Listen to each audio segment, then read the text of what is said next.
So here we are again. This is the August Mecca Sky Tour booklet.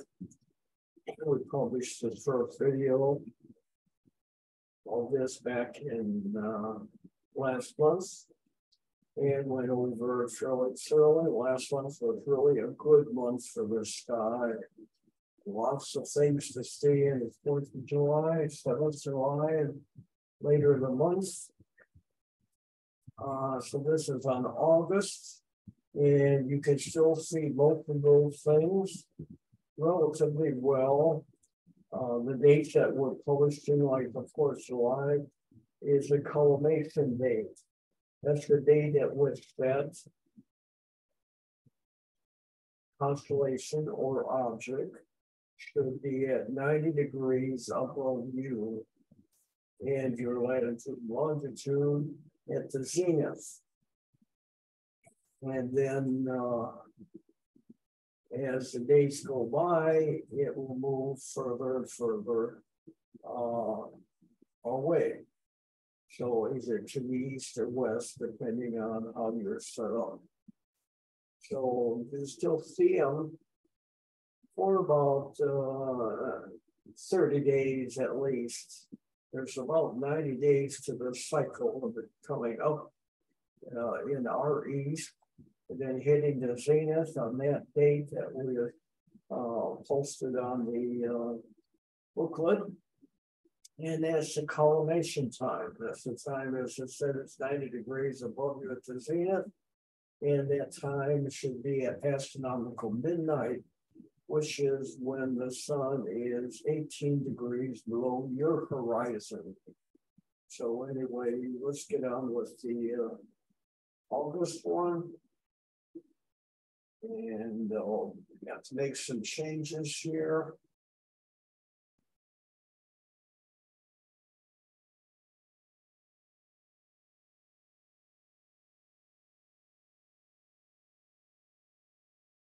And there we go. Now you should be seeing the August schedule, and you'll find that the August time frame is quite a bit different. For whatever the reasons are, based on the celestial locations, many of these are going to be in the southern hemisphere, and we're in the northern hemisphere. So basically, a lot of these are going to be hard to see, and some of them we may not even see, but these are coming from a book that was published for Good Viewing of Constellations, and that was by Cambridge Press. So the first one you see there, for August 4th, is Microscopium. These are, say, some of the newer ones that have been named after modern day items. So it's Microscopium, and then one for a telescope, and various things. We'll see them as they come up, but that's August 4th. So let's just go through the booklet to some extent. You'll see, and here where we're at in Central Texas, we can't see anything below -59. So this constellation we will not be able to see. So we'll just go quickly through them because we're primarily interested in Texas and Texas followers. There's August 8th. And this one you can see is not too bad. This one is right around the equator. Now, if you go to the next page, that's the diagram of the constellations and the property of that constellation in the sky, along with your three stick figure and information, at least titles, labeling on stars and constellations. And on these pages, you'll see interesting information such as there is a Messier 30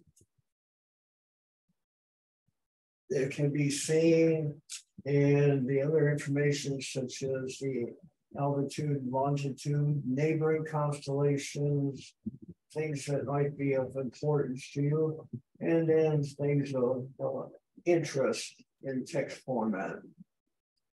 They're come up with August 12th. Okay, this is the little horse, Aquarius. And the little horse, again, is visible to us. It's at -10. I'm sorry, +10. So we can see it here. There's not a lot to see in it. There's not a very favorite one or popular one. There's August 12th, the Indios. And that again, we will probably not see. That one is at -40 degrees. So you can see they're very near the South Pole. If you go down to the bottom here, you'll see the South Pole. So, and as we keep going through the months, it's August 25th, so we're almost through the month. So you can see there's not a whole lot to see. This is Aquarius. Not too long ago, we had a New York stage play and a music that was very popular, The Dawning of Aquarius.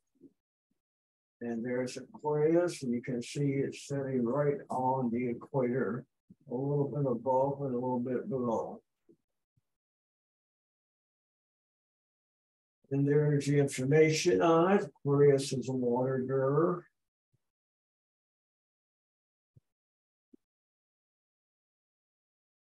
There you can see some of the bright stars. We'll go over sometimes the magnitude of what a bright star is and how it's discussed. And there we are. In Aquarius, we've got, looks like M2 to 9, which is what they're calling the Butterfly Nebula. So the numbers are the numbers of the Messier catalog. The revised one, I believe.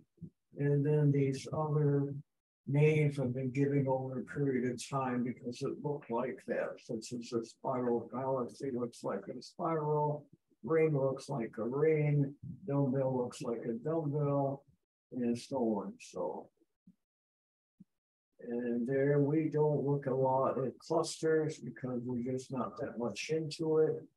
It's into 22, and that's also in the same constellation.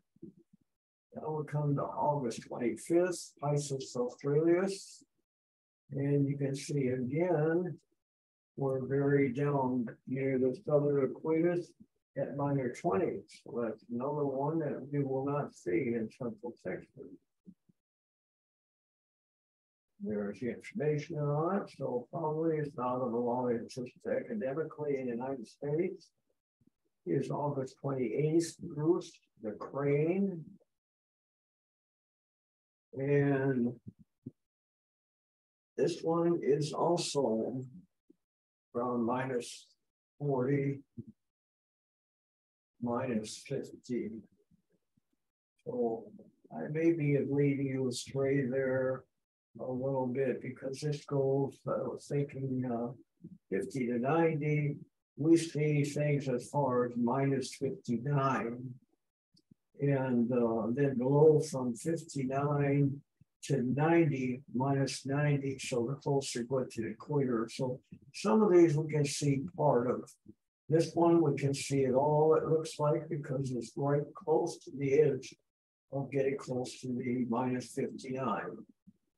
But again, depending on where you live, in a city with skyscrapers or with houses with trees, you probably won't see a lot of these.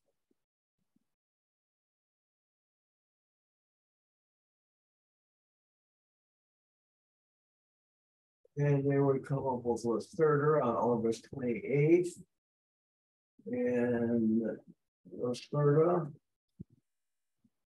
top of it is at +50. So that means we can see Lacerta. And you can see it's right there between the royalty in the sky. There's Cassiopeia on the left, who's the queen, of the royalty, and on the right is Cephas, who is the king, called the royalty of the sky. And then you have Andromeda, the princess, below there, so you don't see her here. You see a little bit of Pegasus. So anyway, we're getting near the end. It's the Lacerta, the lizard.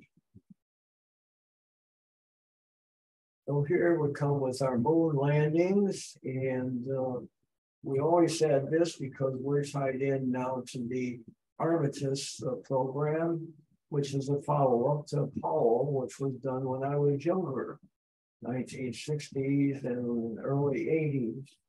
And there's Apollo 11 site. That's where we put a man on the moon. Apollo 15, where we first put a vehicle on the moon. And you can see that they're all in the northern hemisphere. So right now, Armistice is going to take an opposite trip around the latitude and longitude of the moon. It's going to go from North Pole to South Pole, and it's going to land on the South Pole on the southern hemisphere. And they just came up fairly recently with a good map of the moon showing where they have found water. So just a matter of interest for this August, right now the country India has a moon rocket up, and they're going to land on the moon somehow later this month. I'm not sure what the date is, but you can find there right now good pictures, beautiful pictures, high quality, high resolution pictures of the moon on YouTube from that. And as it circles the moon. So it'll be landing, they think, also on the South Pole. So maybe it's one up on us that don't have something on the South Pole before we do. So there's 11, and here is what we're going to come up with is our moon map that we go over. We try to get everybody to learn from the next lunar eclipse at least 10 figures, some in the middle, some in the east and west, or north and south. So there's the top one, that's the easiest one to begin with, Grus. Grus, most of these names are in Latin. So we can call it the Chia Cone or Maria Grus. And then we come down where we did land, and you'll see Maria Tranquilitas and Seritatis. That's where Apollo 11 and 15 landed. And over the right side there, you see Maria Crucium, or in English, Chrisum. And then on the left side there, you see the ocean, and it's big. So, and then way over here, you see Gibaldi. And then down at the bottom, you'll see Tycho. So these are some that you should try to learn and visualize the moon and see if you can find these when you have a full moon or any moon.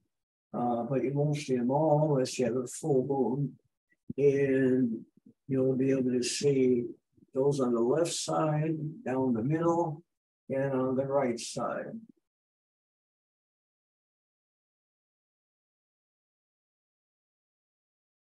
And we'll go back here because, again, what we're getting ready for here, tomorrow night, we're going to do another test transfer like this. And tomorrow night, we're going to be doing a full moon party, virtual moon party. So we'll be trying again, probably around 10 o'clock if anybody wants to get on live on YouTube.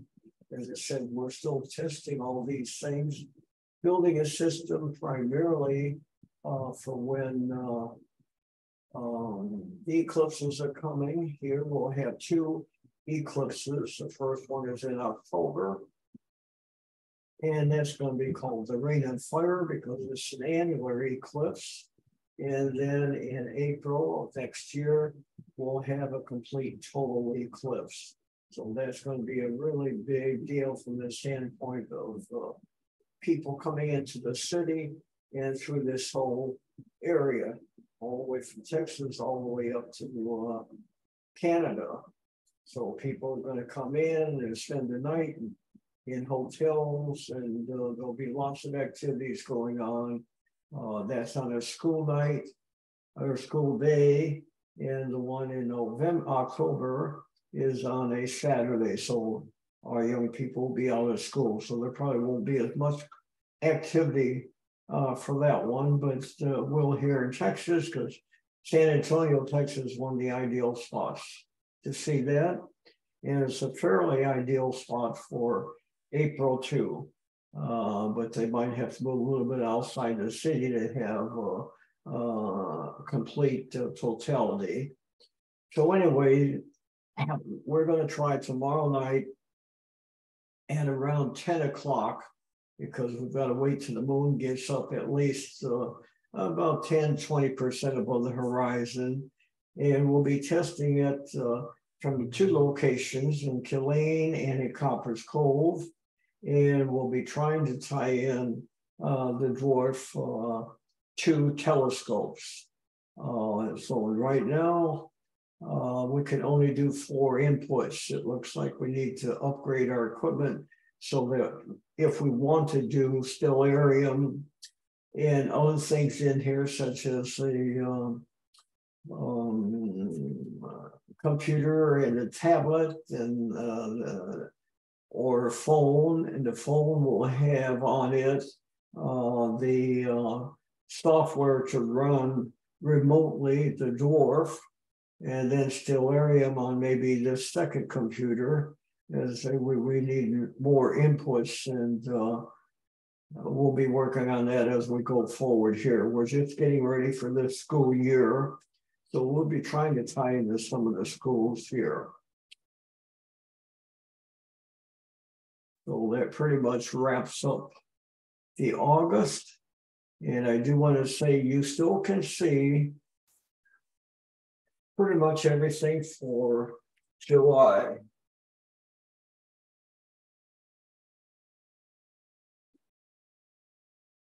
So I'm going to read for you a little bit out of a book that's worth having for those of you who are following a lot of this type of activity. It's called Messier Marathon. It's out of print, but you can still buy it as a used book. But what they've done is they made it easy to follow throughout the year where these are. They've done it with viewfinders and 2 different types, Tellurad and a regular optical finder. And then they give you the mapping. So I'm going to go over the one that is most interesting and spend time on. A marathon means you identify that many Messier objects, generally speaking, from sundown of one day to sunup of the next day. So it's something like the radio people have their field days where they try to contact people from around the world and so on, all over a weekend. So anyway, I want to go over here in this book. It's got 3 pages on Sagittarius. So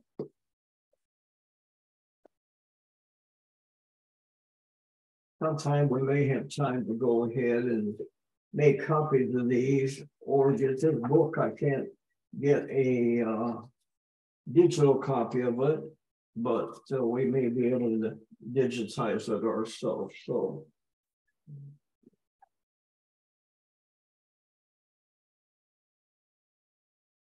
I'm looking there on Sagittarius. And what I wanted to do is take a walk around Sagittarius a little bit.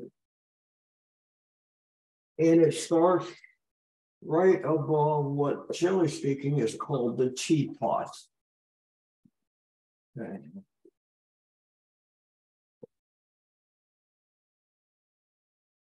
Okay, I'm getting the book up so I can read it here. Okay, and right above the teapot, you'll see three of them. You could see almost with one viewer, if not two viewers overlapping, so you hardly have to move it at all.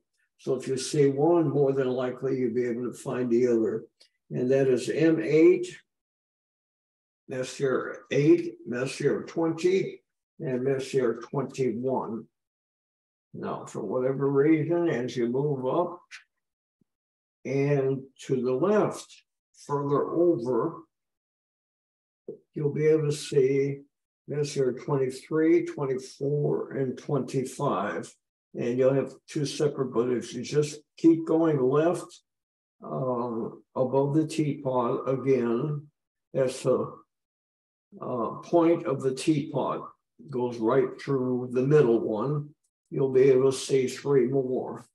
So man, this is not bad viewing for a marathon. You can actually do a marathon just around Sagittarius. And then as you move over a little bit, this one is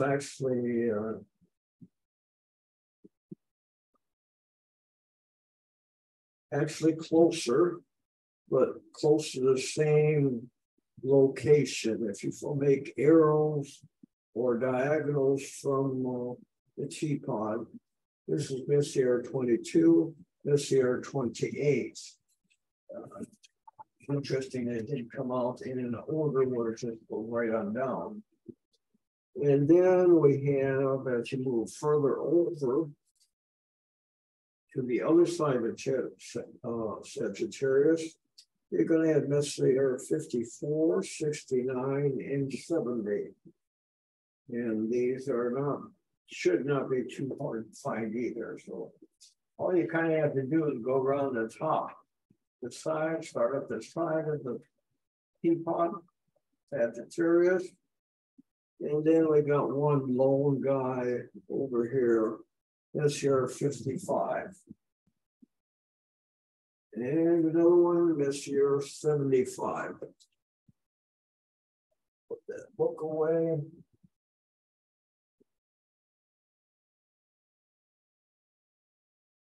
And we'll come back.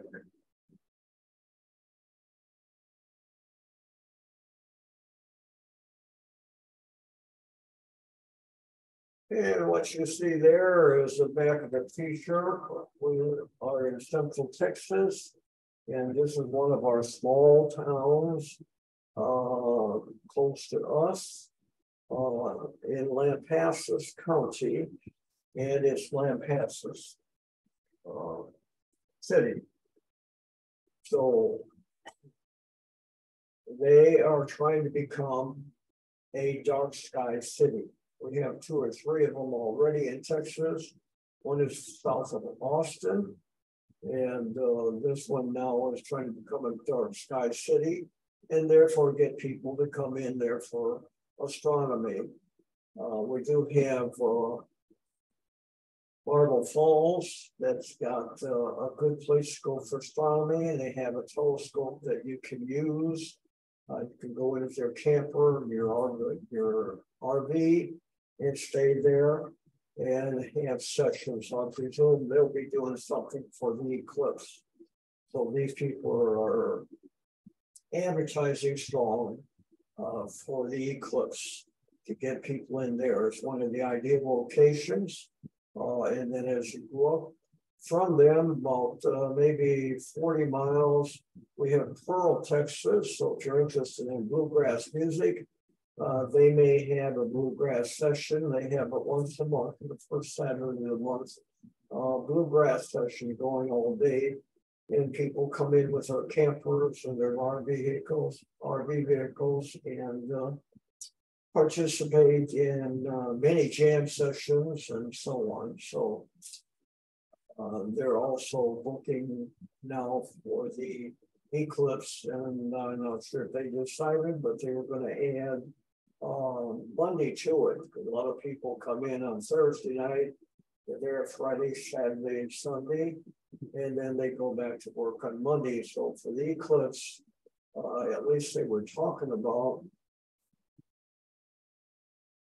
adding in Monday to that and keep jam sessions going. So it'd be good, and that here in Central Texas, anywhere, you can go around to various places from San Antonio to Central Texas here to Waco to Dallas, and you can participate in the eclipse events. Locally, our closest smaller city, Copperas Cove, is going to have a 2-day event in Opal Tree Gap. Opal Tree Gap is an old Indian trading post, and they use it now as a city outdoor event park, and it's got a pavilion, and they will be having a 2-day festival there. So more than likely we'll be going to that too. We may try to bring you some video on those nights. So I don't know if we can do it or not, but we may try on each of the nights of the eclipse at around 10 o'clock. 10 o'clock seems to be an ideal time for Americans to do astronomy. Midnight is probably better, but a lot of our young people and older also don't want to stay up that late. So anyway, that's pretty much covers August. Gives you an idea of what to do. I'm going to show you the book. Pick it up and show it to the camera.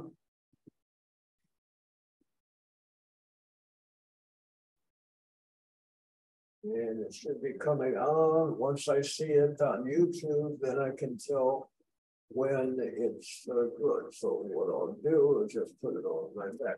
So, and you'll be able to see it. This is a book of Messier Marathon that I would highly recommend for beginners to use. And there you go. Messier Marathon. And it's got very nice drawings to make it simple for a beginner to find something in the sky.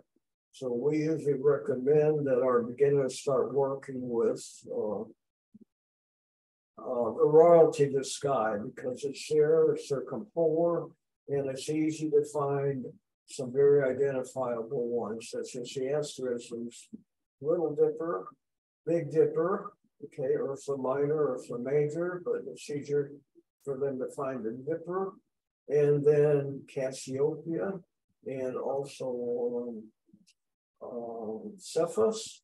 And then we have Draco, which is not too hard to find because he's sprung all over the place.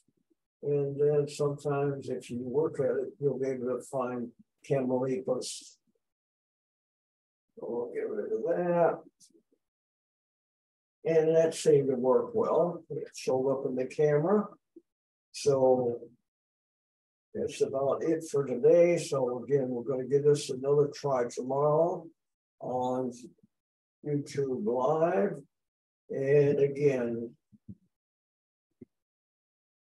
we will be maybe talking about it tomorrow. We found a good site. One of the problems with all this astronomy is the weather. So you do have to understand and find ways to anticipate and know what's going on with the weather. So we found a way in the last couple of things based on our research for the eclipses.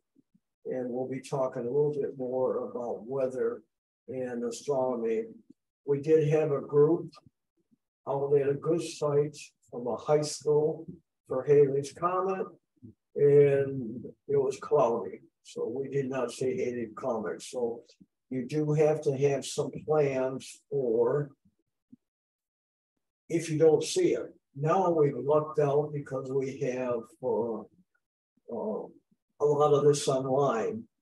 Astronomers all over the United States and world will be having live sessions. So you'll be able to see it from different locations actually from the two different hemispheres, the southern hemisphere and this northern hemisphere, on your computer screen.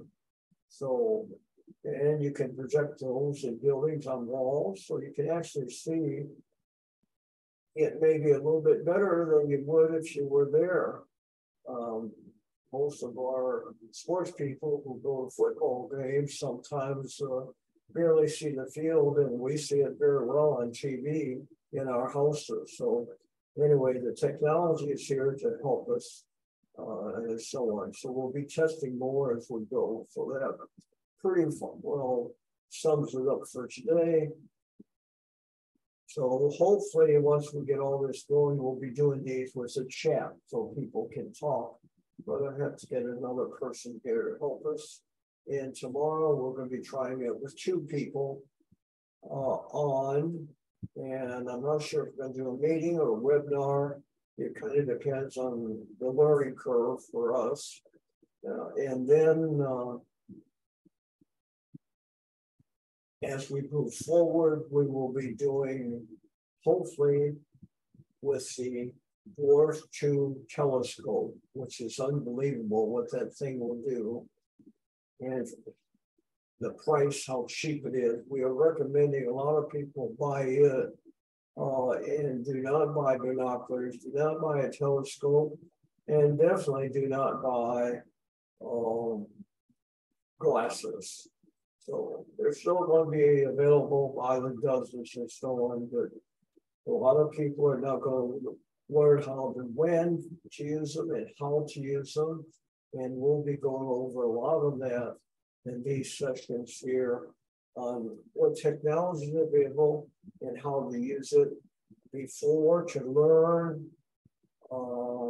during each of the sessions of the eclipses and afterwards.